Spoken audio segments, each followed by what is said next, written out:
নমস্কাৰ village farm YouTube চেনেলৰ আন এটি ভিডিঅ'লৈ সকলোকে স্বাগতম জনাইছোঁ।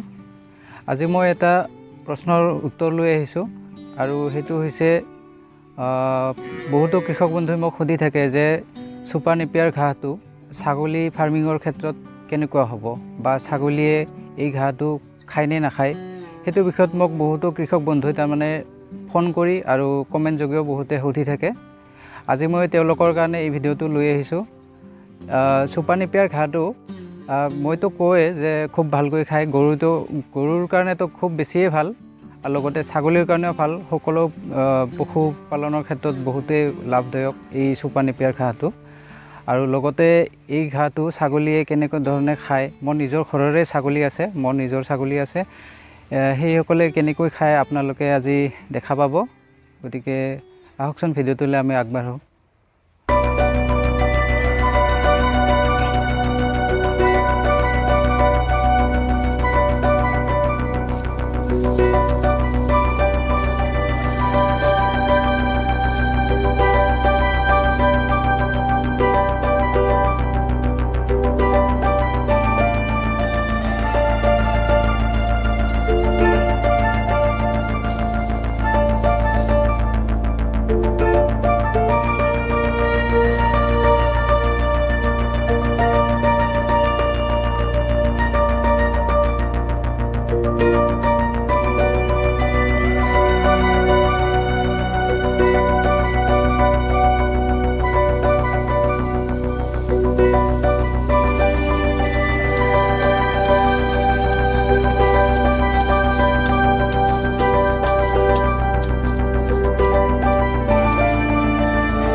আৰু এয়া আপোনালোকে দেখা পাইছে ছাগলীকেইজনীয়ে কিমান সুন্দৰকৈ ছুপাৰ নেপিয়াৰ ঘাঁহটো খাই আছে।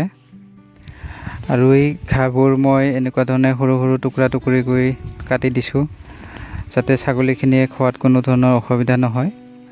আৰু লগতে ছাগলীক ঘাঁহ দিয়া পাত্ৰবোৰত ঘাঁহখিনি দিবলৈ সুবিধা হয়, সেইটোৰ কাৰণে এনেকুৱা ধৰণে সৰু সৰুকৈ টুকুৰা কৰি ঘাঁহবোৰ কাটি লোৱা হৈছে।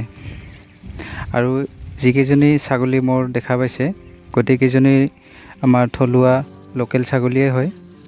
আৰু এনেকুৱা ধৰণৰ লোকেল ছাগলীবোৰো খুব সুন্দৰকৈ এই ছুপাৰ নেপিয়াৰ ঘাঁহটো ভাল ধৰণে খাই আপোনালোকে দেখিয়ে আছে।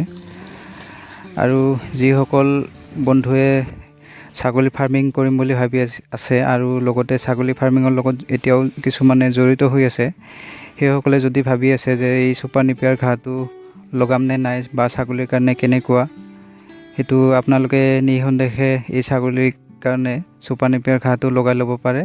আপোনালোকে দেখি আছে কিমান সুন্দৰকৈ, মোৰ লোকেল ছাগলী হ'লেও ইহঁতে খুব সুন্দৰকৈ এই ঘাঁহটো খায়। আৰু কোনোবা বন্ধুক ছুপাৰ নেপিয়াৰ ঘাঁহৰ বিধানটো লাগে, মোৰ পৰা পাব।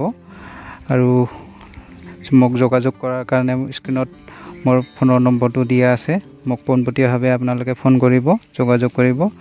যিমানখিনি লাগে মোৰ পৰা বিধান আপোনালোকে ল'ব পাৰিব। আৰু আজিলৈ ইমানে, ধন্যবাদ।